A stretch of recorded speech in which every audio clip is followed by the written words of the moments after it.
All right, welcome to The Explainer. Today we're diving deep into one of the most defining and, honestly, one of the most debated conflicts in American history, the Civil War.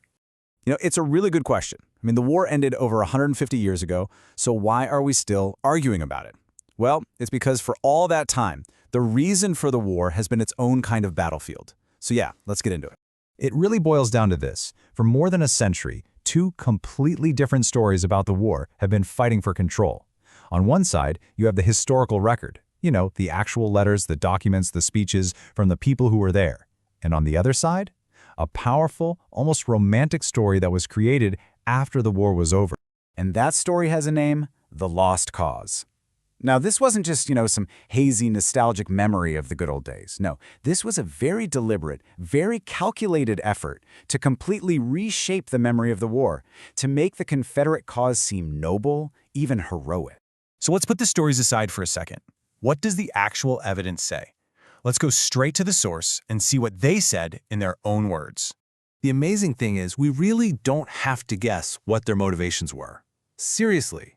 When the Southern states decided to leave the Union, they literally published official documents explaining exactly why they were doing it. And wow, the language is just incredibly direct. This is from Confederate Vice President Alexander Stephens, in what's called his cornerstone speech. He didn't just sort of mention slavery, he straight up called it the foundation, the cornerstone of their entire government. There is absolutely zero room for interpretation there.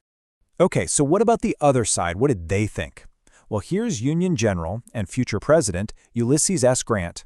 Looking back, he was crystal clear. He said the cause of the war would have to be attributed to slavery. Not states' rights, not tariffs, slavery. Plain and simple. And look, it's not just a couple of cherry-picked quotes either. We're talking about a mountain of documents from the time that all say the same thing. You've got the official ordinances of secession, the declarations of causes from states like Mississippi and South Carolina. Even the Confederate Constitution itself went out of its way to protect the institution of slavery. Okay, so the why is pretty clear from the sources. But what about the war itself? What was it like? Well, it was unlike anything America had ever seen before. It was absolutely brutal, and in many ways, it was the first modern war. Even President Lincoln, who had to lead the country through it, just captured the sheer horror of it all. He said the war brought mourning to practically every single home. Just try to imagine that.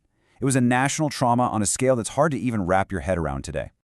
And the economic cost? Just staggering.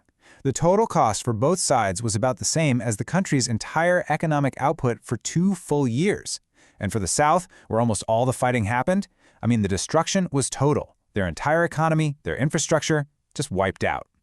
Yeah, and a big reason for all that devastation is that historians pretty much agree.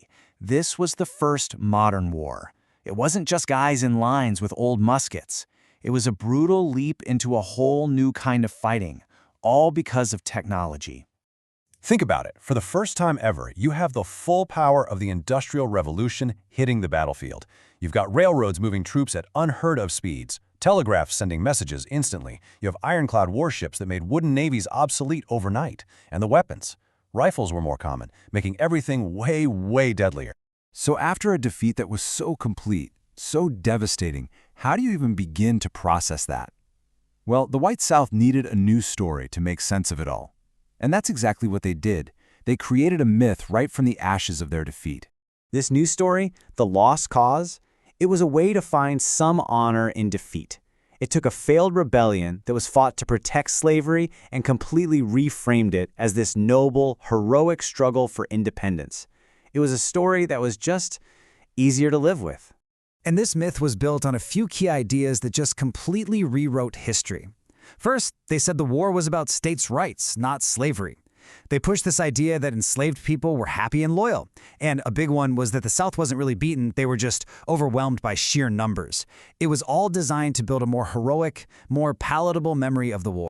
And this stuff didn't just happen by itself. It was a full-on campaign. You see it right after the war with books giving the myth its name. Then so-called historical societies pop up to push this version of events. And eventually it goes mainstream in a huge way with the blockbuster film The Birth of a Nation, which, let's be clear, glorified the KKK and cemented these lost cause ideas in popular culture for decades. Okay, so why does any of this matter now? It's a 150-year-old myth, right? Who cares? Well, we should care, because the echoes of the lost cause are absolutely still with us. They shape our world in ways we might not even realize. Yeah, this isn't just some dusty old history lesson. The fight over this memory has a direct line to our world today. That lost cause story, it became the political justification for segregation and the whole Jim Crow system. So when you see debates about Confederate monuments, what you're really seeing is a debate about this history. Because a lot of those statues went up decades after the war, specifically to celebrate the lost cause and send a very clear message about who was in charge. The amazing Frederick Douglass saw this happening as it was unfolding, and he warned everyone. He was basically saying, hey, wait a minute, we're rushing to reconcile and forgive, but we're forgetting what this was all about. He saw a country that was choosing a comfortable peace over a truthful one, a peace that honored the people who fought to keep others in chains while ignoring those who fought for freedom. So that brings us back to the big question. If history is really just the story we tell ourselves about the past, what story is the Civil War telling us today? Because that struggle to define the war, it never really ended. It's fundamentally a struggle to define what America is. And to really understand where we are now, you have to go right back through the fire of that conflict and look really hard at the stories we've decided to tell about.